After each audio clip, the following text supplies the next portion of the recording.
Petit résumé de l'épisode précédent pour que les choses soient bien claires. La philosophie d'Aristote va caractériser la vérité comme la correspondance entre le discours et la réalité, et plus précisément entre la structure métaphysique, ontologique, ontique plutôt, de la réalité, à savoir l'inscription des réels des accidents dans les substances, et l'inclusion logique du prédicat dans les sujets. La modernité va se caractériser par une rupture à l'égard de ce modèle, vis-à-vis de ce modèle. Et le premier cas de rupture définitive avec l'aristotélisme que nous avons examiné, c'est Descartes. Descartes qui, dans ses travaux sur l'optique, va avoir l'intuition qu'il va ensuite étayer par des expériences et surtout par la formulation de certaines lois expérimentales.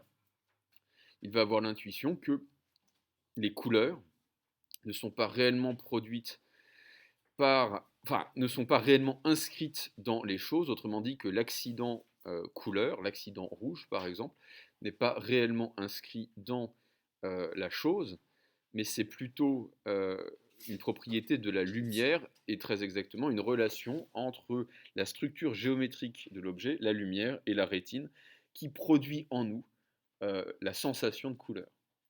Qu'est-ce que cela signifie? Cela signifie que l'ordre du discours et de la connaissance n'est pas celui de la réalité. Et comment la réalité, comment le réel produit-il en nous la sensation de couleur, dit Descartes? Il la produit par une sorte de langage. Le langage des atomes produit la sensation de couleur sans ressembler à la couleur. Ce ne sont pas des atomes colorés qui viennent frapper notre rétine. Alors, est-ce que vous avez des questions sur le cours de la dernière fois? Oui? Non? Alors, dommage. On va reprendre là où on avait laissé Descartes, à savoir, c'était l'hypothèse que Jean-Luc Marion fait notamment sur le prisme métaphysique de Descartes. Bon, ça n'a aucune importance, mais Jean-Luc Marion parle du code, parle de l'idée d'un rapport codé entre l'homme et la réalité. Alors je voudrais explorer cette idée à partir des méditations métaphysiques de Descartes. Quel est l'objectif de Descartes dans les méditations métaphysiques? Donc, texte qui est publié en 1641. L'objectif de Descartes dans les méditations métaphysiques, c'est de trouver un fondement absolument certain à la connaissance. Trouver une vérité ou un ensemble de vérités absolument indubitable, absolument hors de doute, sur laquelle construire, ou plutôt reconstruire, tout l'édifice de la science qui s'est effondré lorsqu'Aristote s'est effondré, c'est-à-dire au XVIIe siècle. Le bâtiment Aristote, la pensée d'Aristote était branlante depuis la fin du Moyen Âge, mais avec la modernité, ça s'effondre. Et en particulier, ça va s'effondrer avec Galilée. Comment reconstruire la science sur des vérités qui, elles, seront absolument hors de doute?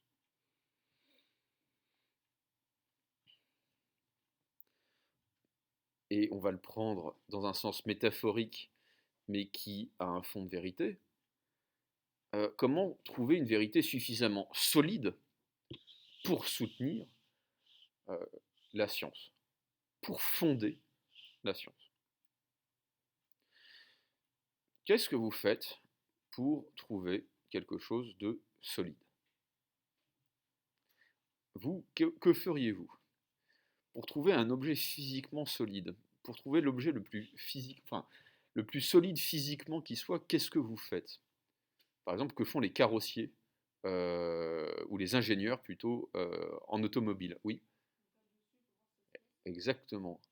Donc, ce que va faire Descartes, hein, il va faire un crash test philosophique, et pour cela, il va construire une machine qui sera tellement puissante, qui sera tellement capable de broyer toutes nos certitudes, que s'il y a une certitude qui résiste, c'est qu'elle sera indubitable, c'est qu'elle sera tellement solide qu'aucun doute ne peut la briser.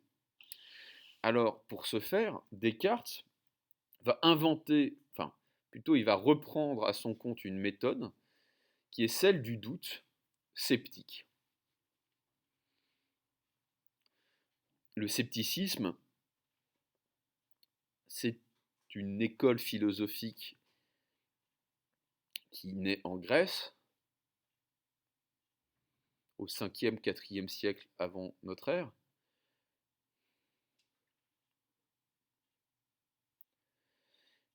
Et que fait le sceptique? C'est SCE, PTIQUE.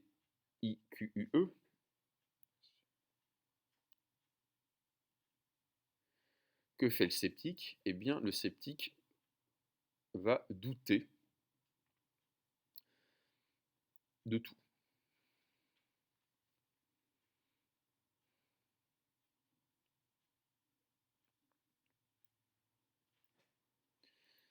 C'est quelqu'un qui se demande si ce qu'il pense est absolument certain. Et donc, ce qui va caractériser le scepticisme, c'est la mise en doute de toute connaissance, de toute certitude.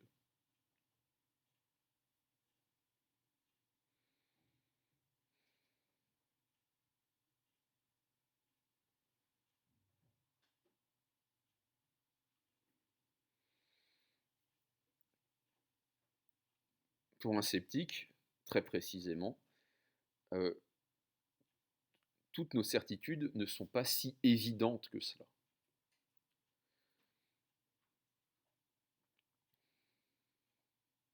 Donc, le sceptique va détruire le lien entre la certitude et l'évidence.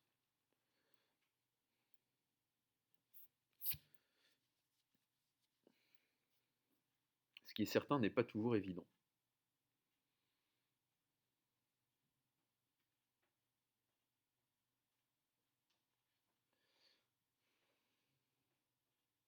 Alors, il y a une série d'arguments, on appelle ça des tropes.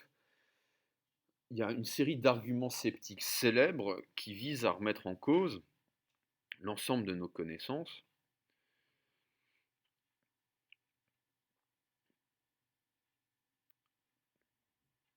Il y a l'argument de l'ivresse, de la maladie, de certaines défaillances organiques.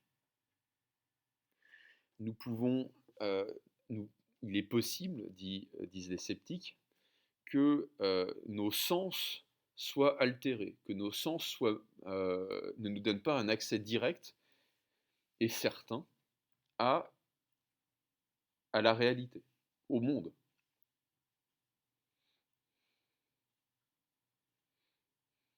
Sans que nous puissions nous en rendre compte.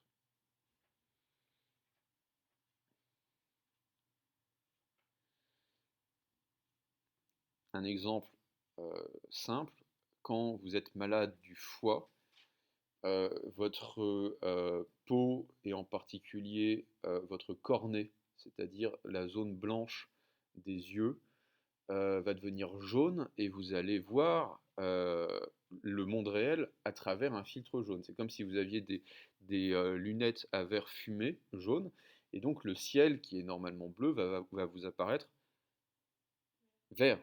Exactement. Vous allez tout voir avec un filtre jaune.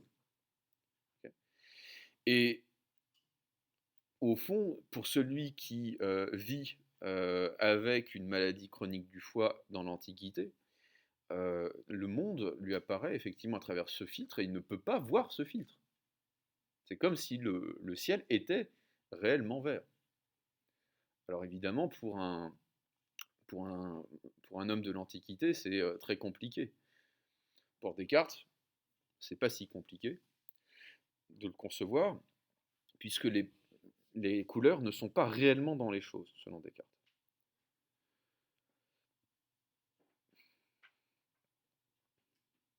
L'argument ultime des sceptiques, c'est l'argument du rêve. Certes, quand on est bourré, on s'en rend compte.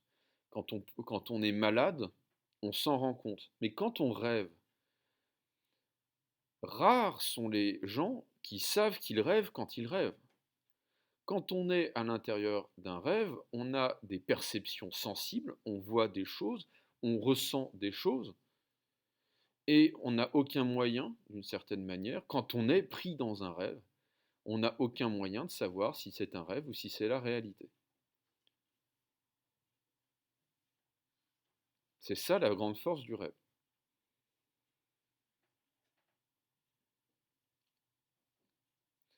Et donc vous allez voir à la Renaissance, à l'époque baroque, chez Shakespeare, chez Calderon, chez Corneille, vous allez voir des auteurs de théâtre en particulier qui vont vous expliquer que la vie est un songe. C'est le titre d'une pièce de Quevedo, je crois.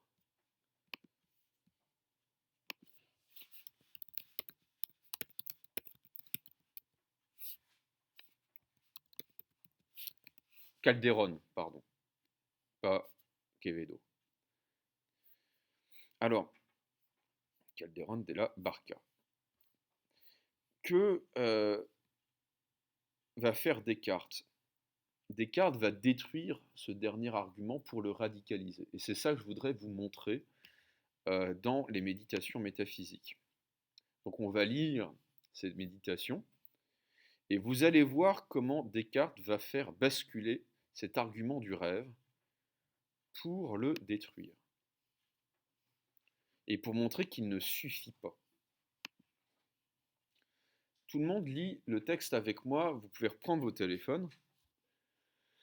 Donc, on va attaquer la première méditation.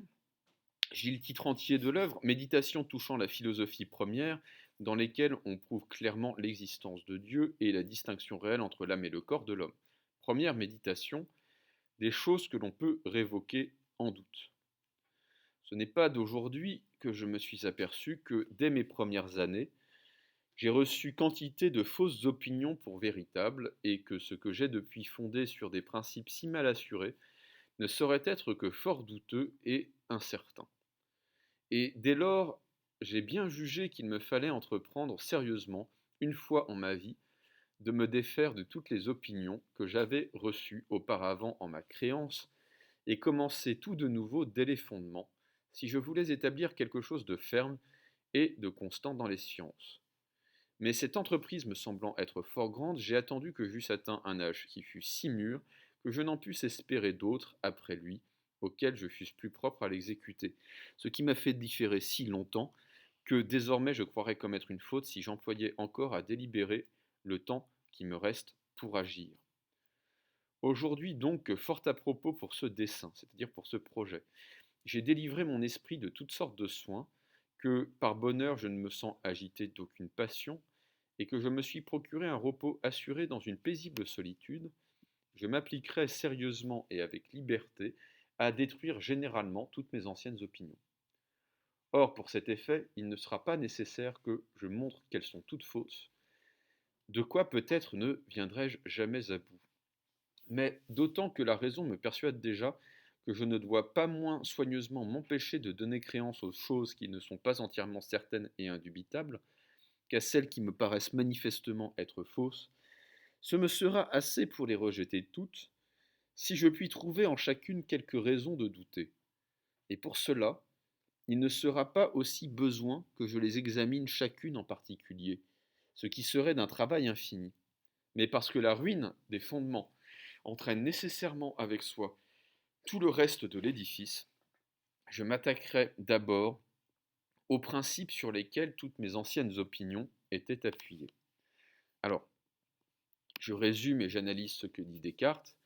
Descartes affirme que depuis qu'il est né, il a reçu en sa créance, c'est-à-dire qu'il a cru tellement d'opinions qui se sont avérées fausses, qu'il doit maintenant écarter de son esprit toutes les opinions dont il pourrait douter et essayer de bâtir sur des fondements certains, absolument certains, les sciences. Car Descartes est avant tout un savant, c'est avant tout un médecin et euh, et un physicien, on pourrait dire, et un grand mathématicien. Euh, on doit à Descartes, par exemple, la représentation graphique des fonctions. Donc en fait, les courbes, abscisses et ordonnées, c'est Descartes. Merci Descartes. Et Descartes dit la chose suivante, on ne peut pas, je ne peux pas, faire la liste de toutes mes opinions et les détruire les unes après les autres. Il suffira, dit Descartes, il suffira que je m'attaque aux principes de la connaissance, et si ces principes peuvent être remis en doute, alors tout ce qui va suivre va tomber, et doit tomber comme un château de cartes. Donc, que dit Descartes? Oui, château Descartes. Que dit Descartes? Il faut s'interroger sur ce qui fonde la connaissance, sur les principes de la connaissance, d'où viennent les connaissances, quelles sont les grandes sources, et si cette source peut être mise en doute, alors il faut rejeter, comme si elles étaient fausses, toutes les connaissances qui proviennent de ces sources.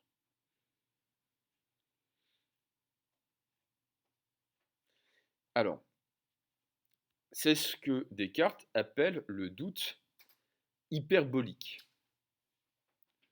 Le doute est à la fois systématique, il faut douter de tout, et comment s'y prendre, non pas en prenant toutes les connaissances les unes après les autres, mais en s'attaquant à l'origine, à la source de ces connaissances.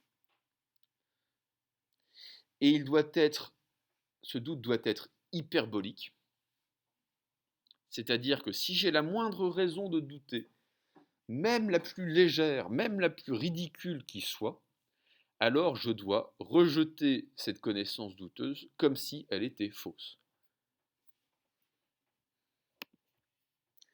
Donc, ce doute, c'est la machine de guerre, c'est le bulldozer que Descartes va construire pour fonder la connaissance sur des bases solides. Ça sert à broyer toutes les connaissances incertaines. Je poursuis la lecture du texte. Tout ce que j'ai, et vous allez voir, ça va aller très vite. Tout ce que j'ai reçu jusqu'à présent, pour le plus vrai et assuré, je l'ai appris des sens ou par les sens. Or, j'ai quelquefois éprouvé que ces sens étaient trompeurs, et il est de la prudence de ne se fier jamais entièrement à ceux qui nous ont une fois trompés. À quoi pense-t-il? Aux illusions d'optique, en particulier. Donc, première étape, première victime du doute, les sens. Parfois, les sens nous trompent. Or, s'ils nous ont trompés une fois, c'est comme les maris ou les femmes infidèles, ils peuvent nous tromper toujours. Donc, on vire. Toutes les connaissances qui proviennent des sens sont douteuses, puisque certaines sont douteuses. Et donc, on doit rejeter l'idée de fonder la science sur les sens, sur la sensibilité, qui est quand même notre principal accès au monde, à la réalité extérieure. Exit, plutôt exeunt, les sens. Mais peut-être qu'encore, je poursuis la lecture, mais peut-être qu'encore que les sens nous trompent quelquefois touchant des choses fort peu sensibles et fort éloignées. Il s'en rencontre néanmoins beaucoup d'autres desquelles on ne peut raisonnablement douter, quoique nous les connaissions par leurs moyens. Par exemple, que je suis ici, assis auprès du feu, vêtu d'une robe de chambre, ayant ce papier entre les mains et autre chose de cette nature. Et comment est-ce que je pourrais nier que ces mains et ce corps soient à moi? Si ce n'est peut-être que je me compare à certains insensés de qui le cerveau est tellement troublé et offusqué par les noires vapeurs de la bile qu'ils assurent constamment qu'ils sont des rois lorsqu'ils sont très pauvres, qu'ils sont vêtus d'or et de pourpre lorsqu'ils sont tout nus, ou qu'ils s'imaginent être des cruches ou avoir un corps de verre. Mais quoi? Ce sont des fous, et je ne serais pas moins extravagant si je me réglais sur leurs exemples. Que dit Descartes? Descartes dit, oui, d'accord que les sens peuvent nous tromper, mais c'est souvent sur des objets qui sont très lointains ou fort peu sensibles. Mais il y a des réalités extérieures dont je ne peux pas douter. Je ne peux pas douter, quand je me cogne contre un mur, de l'existence de ce mur. Hein. Personne ne voudrait traverser l'autoroute les yeux fermés pour être certain que la réalité extérieure n'existe pas physiquement et réellement. Et Descartes va nous dire la chose suivante, oui, mais il y a certains fous qui croient qu'ils ont un corps autrement qu'il n'est. Autre qu'il n'est. Il y a certains fous qui pensent qu'ils ont des ailes. Il y a certains fous qui pensent qu'ils ont un corps et des os de verre. Il y a certains rois en particulier qui avaient cette maladie mentale-là, croyaient que leur corps allait se briser en 1000 morceaux. Et dit Descartes, si ça se trouve, je suis fou. Si ça se trouve, je suis comme ces fous qui pensent avoir un corps, mais qui en réalité n'ont pas le corps qu'ils croient avoir. Je poursuis la lecture du texte. Toutefois, j'ai ici à considérer que je suis homme et par conséquent que j'ai coutume de dormir et de me représenter en mes songes, et là on retrouve l'argument sceptique du rêve, les mêmes choses ou quelquefois de moins vraisemblables que ces insensés lorsqu'ils veillent. Combien de fois m'est-il arrivé de songer la nuit que j'étais en ce lieu, que j'étais habillé, que j'étais auprès du feu, quoique je fusse tout nu dedans mon lit. Il me semble bien à présent que ce n'est point avec des yeux endormis que je regarde ce papier, que cette tête que je branle n'est point assoupie, que c'est avec dessein et de propos délibérés que j'étends cette main et que je la sens. Ce qui arrive dans le sommeil ne semble point si clair ni si distinct que tout ceci, mais en y pensant soigneusement, je me ressouviens d'avoir souvent été trompé en dormant par de semblables illusions. Et en m'arrêtant sur cette pensée, je vois si manifestement qu'il n'y a point d'indice certain par où l'on puisse distinguer nettement la veille d'avec le sommeil, que je suis tout étonné. Et mon étonnement est tel qu'il est presque capable de me persuader que je dors. Alors, que dit Descartes ici? Descartes dit, oui, mais même si je ne suis pas fou, je suis un être humain, et un être humain, ça rêve. Quand ça dort, ça rêve. Et que se passe-t-il à l'intérieur d'un rêve? À l'intérieur d'un rêve, on ne sait pas qu'on rêve. Il est impossible pour un rêveur, en tout cas il est très difficile pour un rêveur, il y a l'expérience du rêve lucide évidemment, mais c'est rarissime, il est très difficile pour un rêveur d'être conscient qu'il rêve. Quand on est éveillé, on a conscience qu'on est éveillé, mais quand on rêve, on n'a aucune conscience qu'on rêve. On croit être éveillé.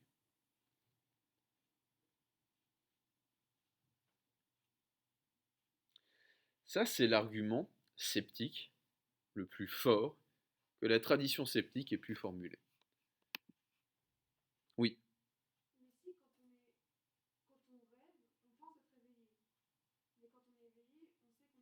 Mm. Oui, tout à fait. C'est exactement ce que dit Descartes. Descartes dit il n'y a pas de critère certain pour faire la différence entre la veille et le sommeil. Pourquoi? Parce qu'à l'intérieur d'un rêve, on n'a aucune conscience qu'il peut s'agir d'un rêve. Vous avez tous vu Inception, c'est l'histoire de la toupie. Très difficile quand on est à l'intérieur d'un rêve, de discerner, en fait, ce qui relève du rêve et ce qui relève de la réalité. Je poursuis la lecture du texte. Supposons donc maintenant que nous sommes endormis et que toutes ces particularités, à savoir que nous ouvrons les yeux, que nous branlons la tête, que nous étendons les mains et choses semblables, ne sont que de fausses illusions. Et pensons que peut-être nos mains, ni tout notre corps ne sont pas tels que nous les voyons. Toutefois, il faut au moins avouer que les choses qui nous sont représentées dans le sommeil sont comme des tableaux et des peintures qui ne peuvent être formés qu'à la ressemblance de quelque chose de réel et de véritable, et qu'ainsi, pour le moins, ces choses générales, à savoir des yeux, une tête, des mains et tout un corps, ne sont pas imaginaires, mais réelles et existantes.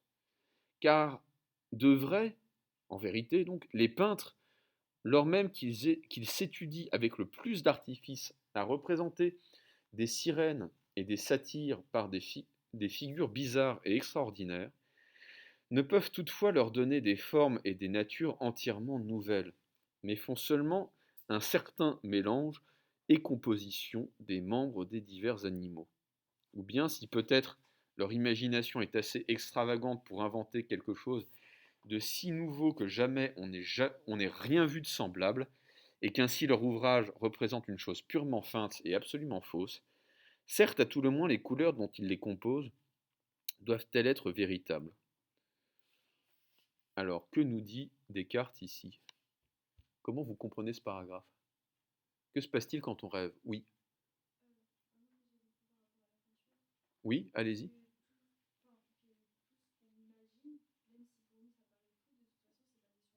Exactement, tout ce que nous pouvons imaginer est fondé sur la réalité. Il en va de même du rêve, qui est au fond, dans le meilleur des cas, une sorte de réagencement de nos souvenirs. Dans le rêve, nous revoyons enfin en recomposant, pas activement, c'est notre inconscient qui fait ce travail.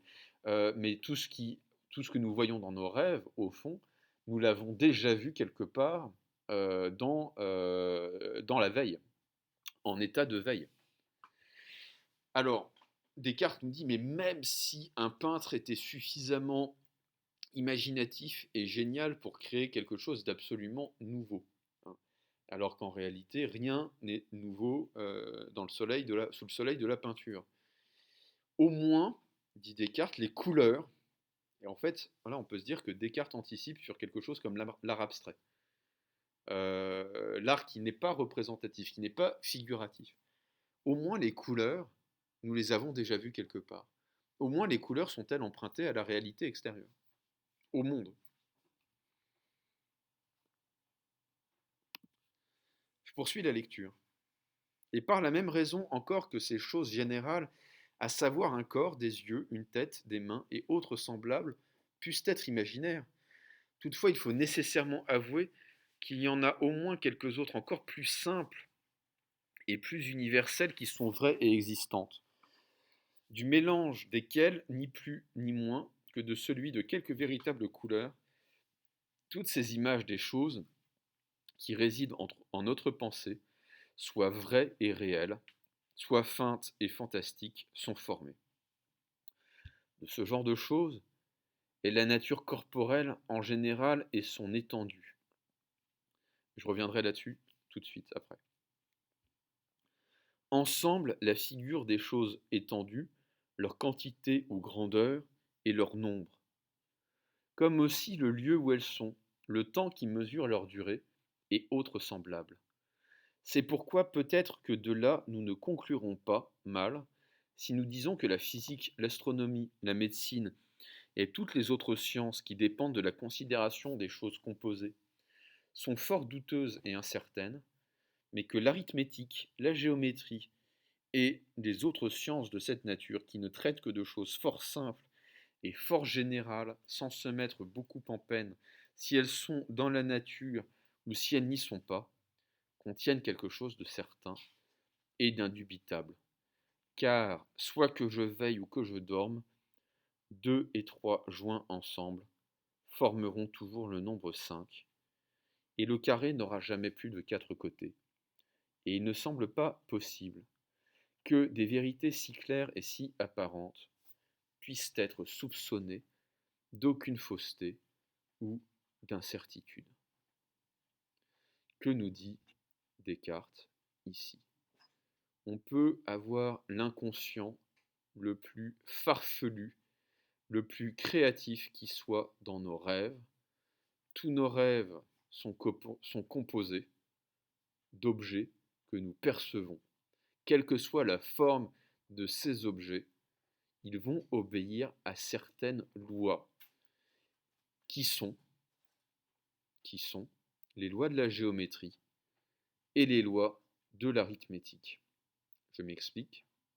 Dans un rêve, deux droites parallèles ne se croisent pas. Je peux avoir le rêve le plus fou. Tous nos rêves sont fondés, d'une certaine manière, sur le respect des lois de la géométrie. Dans un rêve, je peux voir deux personnes, mais ces deux personnes ne sont pas trois personnes. Autrement dit, dans un rêve, les lois de l'arithmétique restent vraies. Dans un rêve, 2 plus 3, ça fait toujours 5. Et dans un rêve, les côtés, la somme des angles d'un triangle est toujours égale à deux angles droits. Les lois de la géométrie et les lois de l'arithmétique restent vraies. Autrement dit, les vérités mathématiques restent absolument certaines et indubitables à l'intérieur d'un rêve. Donc ça, c'est ce qu'il faut retenir. Que nous montre Descartes et comment Descartes va-t-il détruire l'argument ultime, le meilleur argument des sceptiques? Il va nous dire que même à l'intérieur d'un rêve, certaines vérités demeurent absolument indubitables.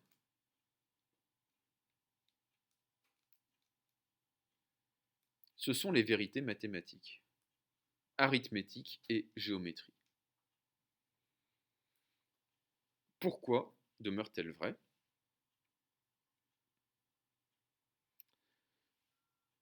Parce qu'elles ne dépendent pas de la sensibilité. Les lois de la logique, des mathématiques arithmétiques et géométriques ne dépendent pas des sens, ne dépendent pas de la perception sensible.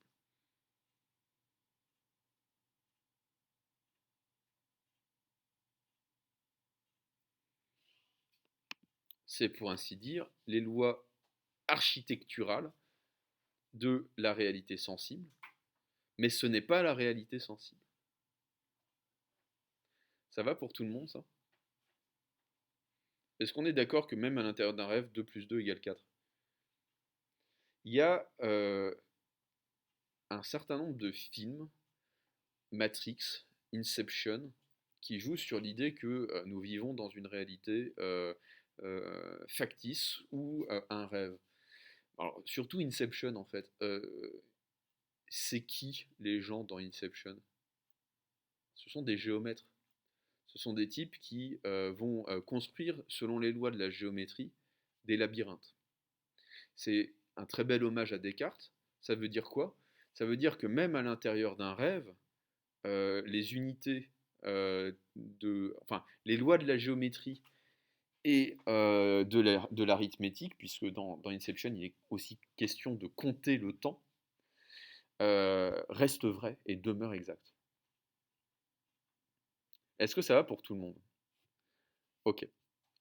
Je poursuis la lecture du texte qui est en fait, c'est exactement le passage dans lequel auquel je voulais arriver. Descartes a détruit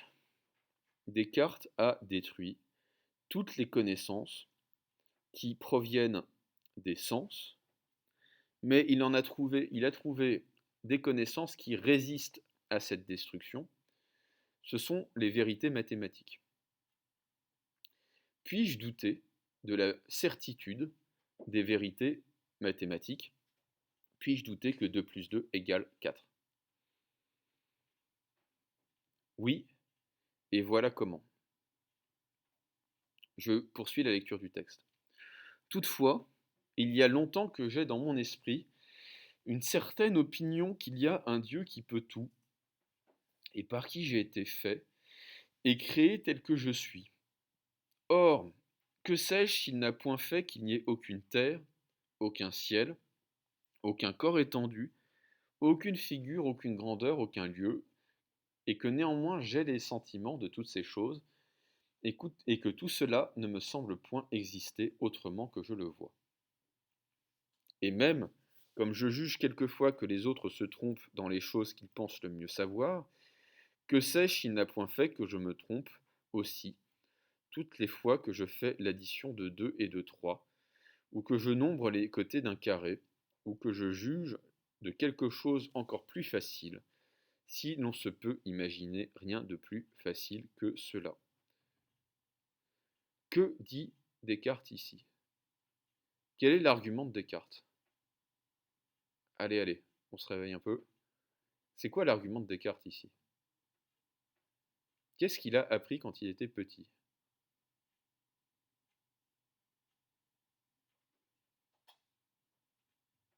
Allez-y, prenez la parole, n'ayez pas peur. Il a appris quand il était petit, c'est-à-dire quand on lui a fait un cours de catéchisme, qu'il existait un être qui s'appelle Dieu, qui est tout puissant, donc qui est capable de tout et qui a tout créé. Donc, quoi? Quelle est la conséquence de cela? Oui, donc, allez au bout. S'il l'a créé,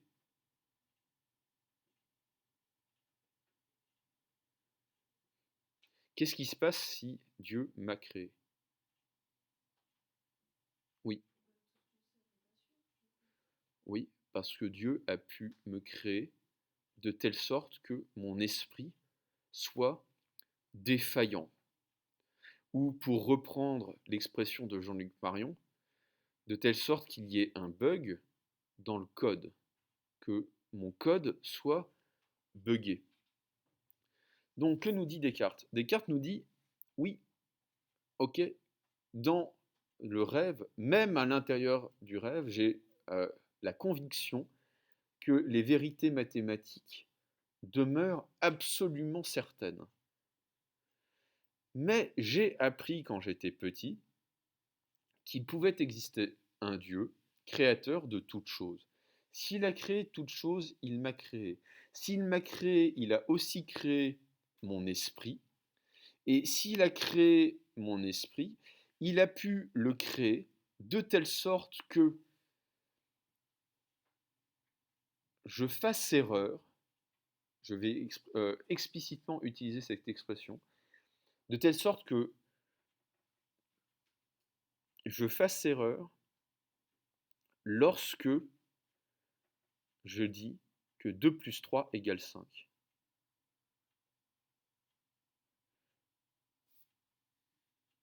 Alors, est-ce que c'est le cas? C'est ça la question qui se pose. Donc, notez ça, hein, c'est l'argument du Dieu Tout-Puissant. Dieu ayant tout créé, il m'a créé, il a créé mon esprit, et il a pu le créer défaillant.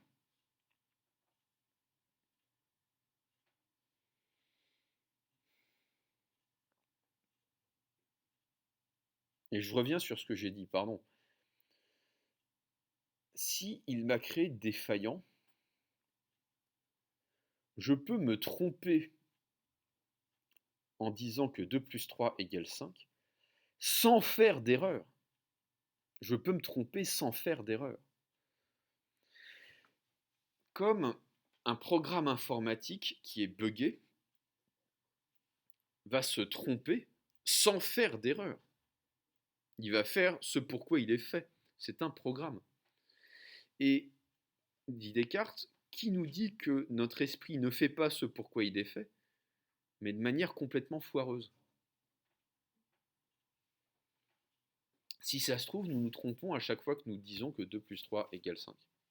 Et pourtant, nous n'avons pas d'autre choix que de croire, que d'être convaincus, parce que c'est évident pour notre esprit que 2 plus 3 égale 5. Mais justement, si mon esprit est buggé,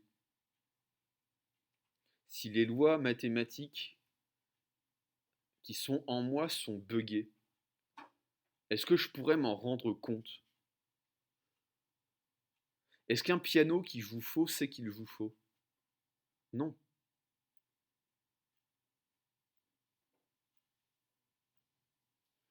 Donc si ça se trouve, Dieu m'a fait de telle sorte que mon code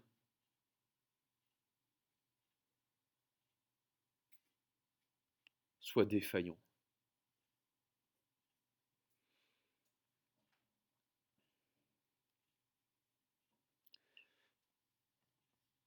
Qu'auriez-vous envie de répondre à cet argument?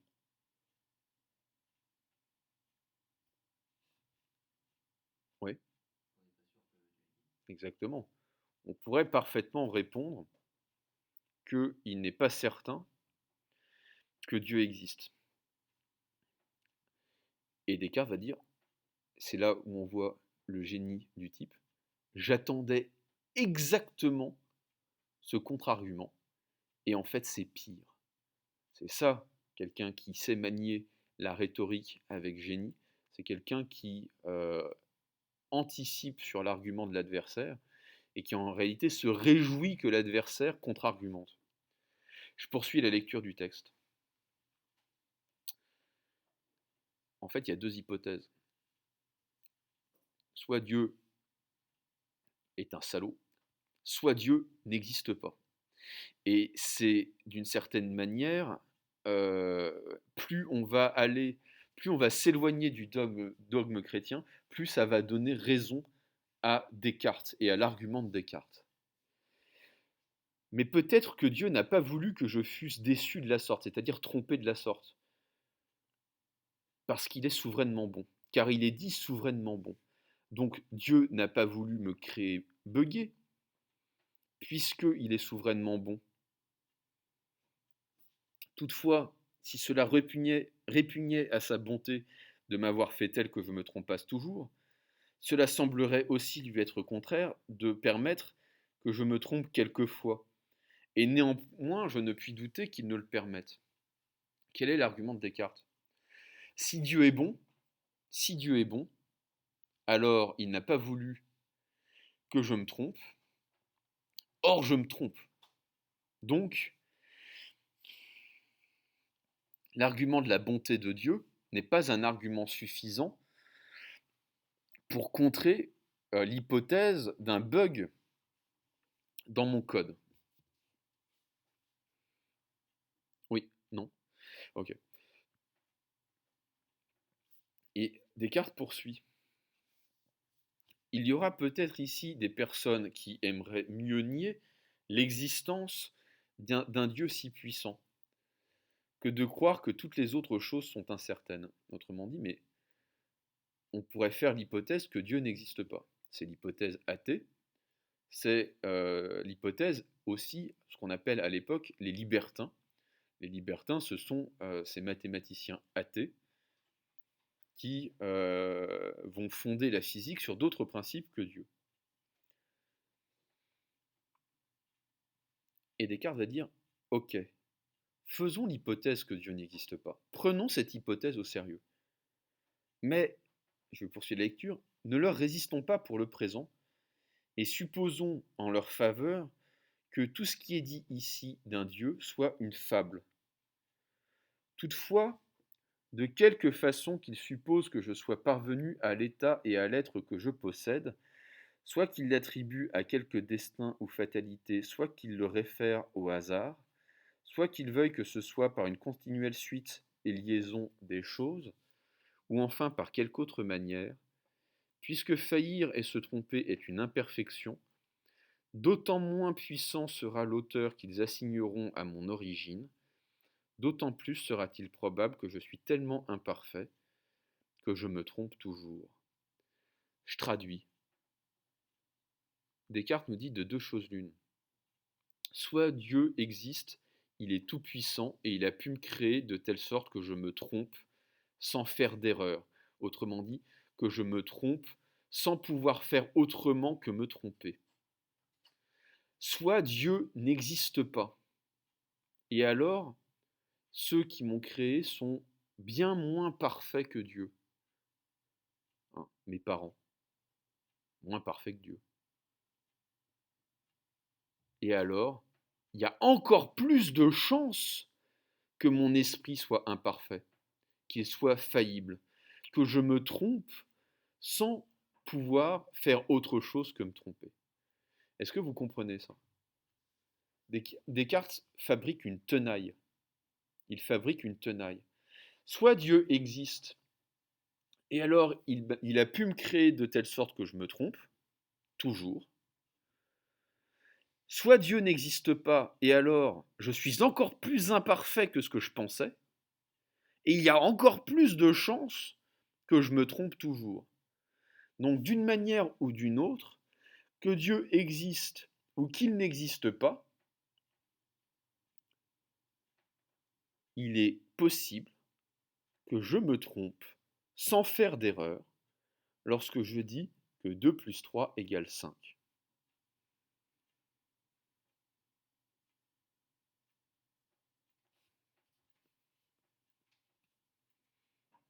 Donc, est-ce que je peux être certain que même dans un rêve, 2 plus 3 égale 5? Non, parce qu'il y a cet argument du Dieu Tout-Puissant, et il y a encore plus cet argument d'un Dieu qui n'existe pas, et donc de mon imperfection congénitale, si vous voulez, qui ferait que lorsque mon esprit conçoit quelque chose, puisqu'il est imparfait, je me trompe sans pouvoir me rendre compte que je me trompe, ou plutôt sans pouvoir me rendre compte que je fais une erreur. Voilà. Car je ne fais pas d'erreur lorsque je dis que 2 plus 3 égale 5. Mais si ça se trouve, je dis quelque chose de faux sans pouvoir m'en rendre compte. Voilà, je vous libère. Ça serait bien que vous lisiez